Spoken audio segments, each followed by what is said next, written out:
Hello दोस्तों, Hindi mirror में फिर से आपका स्वागत है। कैसे हैं आप सब? दोस्तों, आज की वीडियो का हमारा विषय है देवनागरी लिपि। प्रत्येक भाषा की अपनी एक लिपि होती है जिसमें उस भाषा को लिखा जाता है। आज की वीडियो में हम जानेंगे कि देवनागरी लिपि हिंदी के साथ साथ कितनी भाषाओं की लिपि है। साथ ही इसकी विशेषताओं के बारे में हम जानकारी प्राप्त करेंगे। दोस्तों, अगर आपको हमारी वीडियो पसंद आ रही है तो वीडियो को लाइक एंड शेयर करना ना भूलें, क्योंकि आपका एक लाइक एंड शेयर हमारे लिए प्रेरणा का काम करता है। हमें उम्मीद है कि आप हमारी वीडियो को ज़्यादा से ज़्यादा शेयर करेंगे और लाइक करेंगे। तो चलिए दोस्तों, शुरू करते हैं आज का विषय देवनागरी का इतिहास। सबसे पहले हम इसमें देवनागरी की परिभाषा को लेंगे। देवनागरी लिपि जड़े प्राचीन ब्राह्मी परिवार में है। गुजरात के कुछ शिलालेखों की लिपि जो प्रथम शताब्दी से चौथी शताब्दी के बीच की है, नागरी लिपि से बहुत मेल खाती है। 7वीं शताब्दी और उसके बाद नागरी का प्रयोग लगातार देखा जा सकता है। ये बता रहे हैं कि जो देवनागरी लिपि है वो ब्राह्मी लिपि परिवार से है, और जो गुजरात के शिलालेख हैं वहाँ पर इसकी जो प्रथम शताब्दी से लेकर चौथी शताब्दी तक के बीच इसके लेख देखे जा सकते हैं। नागरी लिपि जो है वह जो है लगातार प्रयोग में तब से चली आ रही है। चलिए अब आगे चलते हैं। अब है नागरी शब्द का इतिहास। नागरी शब्द की उत्पत्ति के विषय में मतभेद है। कहने का तात्पर्य है कि जो नागरी शब्द है उसको लेकर काफी साहित्यकारों में मतभेद रहा है। कुछ लोग इसका केवल नगर की या नगरों के व्यवहार ऐसा अर्थ करके पीछा छुड़ाते हैं, यानी कि जो नगर के जो लोग थे उनका कहने का मतलब है कि जो नगर, हम नगर जो बोलते हैं व्यवहार में, इसलिए इसका नाम नागरी पड़ा। बहुत लोग ये का यह मत है कि गुजरात के नागर ब्राह्मण जो थे उनके नाम पर नागरी लिपि पड़ा। गुजरात के नागर ब्राह्मण अपनी उत्पत्ति आदि के संबंध में स्कंद पुराण के नागर खंड का प्रमाण देते हैं। नागर खंड में चमत्कारपुर के राजा का वेद वेत्ता ब्राह्मणों को बुलाकर अपने नगर में बसाना लिखा है। उसमें यह भी वर्णित है कि विशेष घटना के कारण चमत्कारपुर नामक नगर पड़ा और वहां जाकर बसे हुए ब्राह्मणों का बड़ा नाम नागर पड़ा। गुजरात के नागर ब्राह्मण आधुनिक बड़नगर प्राचीन आनंदपुर को ही नगर है और अपना स्थान बतलाते हैं। अतः नागरी अक्षरों का नागर ब्राह्मणों से संबंध मान लेने पर यही मानना पड़ता है कि यह अक्षर गुजरात में वहीं से गए जहां नागर ब्राह्मण गए। गुजरात में 2री और 7वीं शताब्दी के बीच के बहुत से शिलालेख, ताम्रपत्र आदि मिले हैं जो ब्राह्मी लिपि और दक्षिणी शैली की पश्चिमी लिपि में है, नागरी में नहीं। गुजरात में सबसे पुराना प्रामाणिक लेख है जिसमें नागरी अक्षर भी गुज्जर वंशी का राजा जयभट्ट तृतीय का कलचुरी चेंदी संवत 456 का ताम्रपत्र है। यह ताम्र शासन अधिकांश गुजरात की तत्कालीन लिपि है। गुजरात में सबसे पुराने प्रामाणिक लेख हैं जिसमें नागरी अक्षर भी है। गुजरवंशी राजा जयभट्ट तृतीय का कुलची नाम पात्र है। यह ताम्र अधिकांश गुजरात की तत्कालीन लिपि में है। एक बात और भी है, गुजरात में जितने दान पात्र उत्तरी भारत की यथार्थ नागरी लिपि में मिले हैं बहुधा पाटलिपुत्र, शूरवर्तन आदि लिए ब्राह्मणों का प्रदत्त है। राष्ट्रकूट राजाओं के प्रभाव से गुजरात में उत्तरीय भारत की लिपि विशेष रूप से प्रचलित हुई और नागर ब्राह्मणों के द्वारा व्यवहृत होने के कारण वहां नागरी कहलाई। यह लिपि मध्य आर्यावर्ती सबसे सुगम और नियमबद्ध होने के कारण भारत की प्रधान लिपि बन गई। नागरी लिपि का उल्लेख प्राचीन ग्रंथों में नहीं मिलता। इसका कारण यह है कि प्राचीन काल में वह ब्राह्मी ही कहलाती थी, उसका कोई अलग नाम नहीं था। यदि नगर या नगर ब्राह्मणों से नागरी का संबंध मान लिया जाए तो अधिक से अधिक यही कहना पड़ेगा कि यह नाम गुजरात से जाकर पड़ गया और कुछ दिनों तक उधर ही प्रसिद्ध रहा। बौद्धों के प्राचीन ग्रंथ ललित विस्तर में जो उन 64 लिपियों के नाम गिनाए गए हैं जो बौद्ध सिखाई गई, उन्हें नागरी लिपि नाम नहीं है, ब्राह्मी लिपि नाम है। ललित विस्तार व चीनी भाषा में अनुवाद से हुआ। जैनों के पत्राण सूत्र और समयांग सूत्र में लिपियों के नाम दिए हैं जिनमें पहला नाम बम्बी ब्राह्मी है। उन्हीं के भगवती सूत्र का आरंभ नमो गंभीर लिए ब्राह्मी लिपि को नमस्कार में होता है।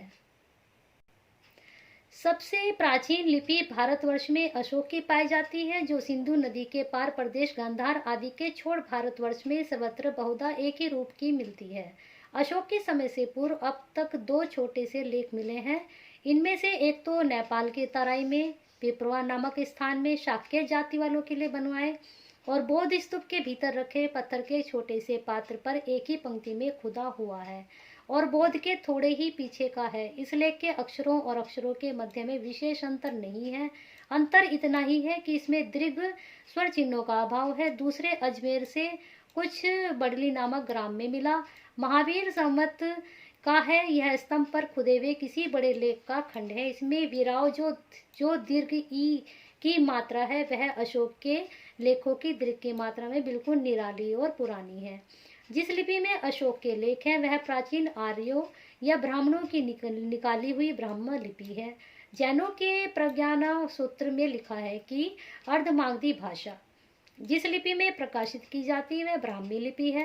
अर्धमागधी भाषा मथुरा पाटलिपुत्र के बीच के प्रदेश की भाषा है जिसमें हिंदी निकली है।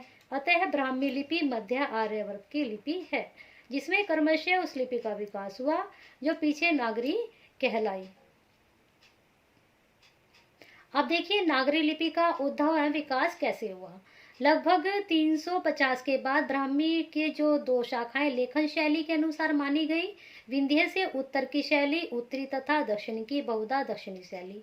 उत्तरी शैली का प्रथम रूप नाम गुप्त लिपि है। गुप्त वंशीय राज्यों के लेखों में इसका प्रचार था। इसका काल ईस्वी 4वीं शताब्दी या 5वीं शताब्दी मानी जाती है। इसमें है कुटील लिपि का विकास गुप्त लिपि से हुआ और 6वीं से 9वीं शती तक इसका प्रचलन मिलता है। आकृतिगत कुटिलता के कारण यह नामकरण किया गया। इस लिपि से नागरी का विकास 9वीं शताब्दी के अंतिम चरण के आसपास माना जाता है।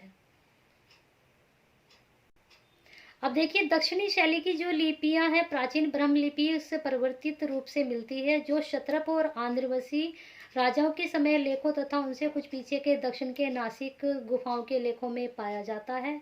भारतीय प्राचीन लिपि माला से ही मिलता है। इस प्रकार निम्नलिखित बातें सामने आती हैं।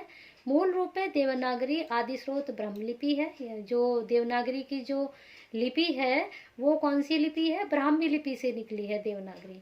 यह ब्राह्मी की उत्तरी शैली वाली धारा का एक शाखा है। गुप्त लिपि के उद्भव के पूर्व भी अशोक ब्राह्मी में थोड़ी बहुत अनेक छोटी मोटी भिन्नताएं और कलिग शैली हाथी गुफा शैली आदि इस रूप में मिलती है। तो इसमें हमने 3 बातें जान ली हैं कि जो देवनागरी है किसकी आदि स्रोत है? ब्राह्मी लिपि की, और यह ब्राह्मी लिपि की उत्तरी शैली वाली धारा की एक शाखा है। अब देखिए आते हैं मुख्य बिंदु पर। विभिन्न भाषाओं में प्रयुक्त देवनागरी। संस्कृत, हिंदी, मराठी, उर्दू, सिंधी आदि लिखने में देवनागरी में थोड़ा बहुत अंतर पाया जाता है। अब हमने देखो यहाँ पर जाना है कि जो देवनागरी है वो किन किन भाषाओं में लिखी जाती है। संस्कृत, हिंदी, मराठी, उर्दू और सिंधी। कभी हम अधिकतर लोग यही जानते हैं कि सिर्फ हिंदी ही देवनागरी में लिखी जाती है, परंतु संस्कृत, हिंदी, मराठी, उर्दू, सिंधी भी देवनागरी में ही लिखी जाती है। नंबर 1, फारसी के प्रभाव स्वरूप कुछ परंपरागत तथा नवागत ध्वनियों के लिए कुछ लोग नागरी में ही नुक्ते का प्रयोग करते हैं। मराठी लिपि के प्रभाव स्वरूप पुराने अ के स्थान पर अ या ओ, उ आदि रूपों के सभी स्वरों के लिए अ ही का प्रयोग होने लगा था। ये अब नहीं होता है। अंग्रेजी के प्रभाव के स्वरूप से ऑफिस, कॉलेज जैसे शब्दों में अ का प्रयोग होने लगा है। उच्चारण के प्रति सतर्कता के कारण कभी कभी हस्र ओ को दर्शाने के लिए कुछ लोग बहुत कम ए का अ का प्रयोग करते हैं।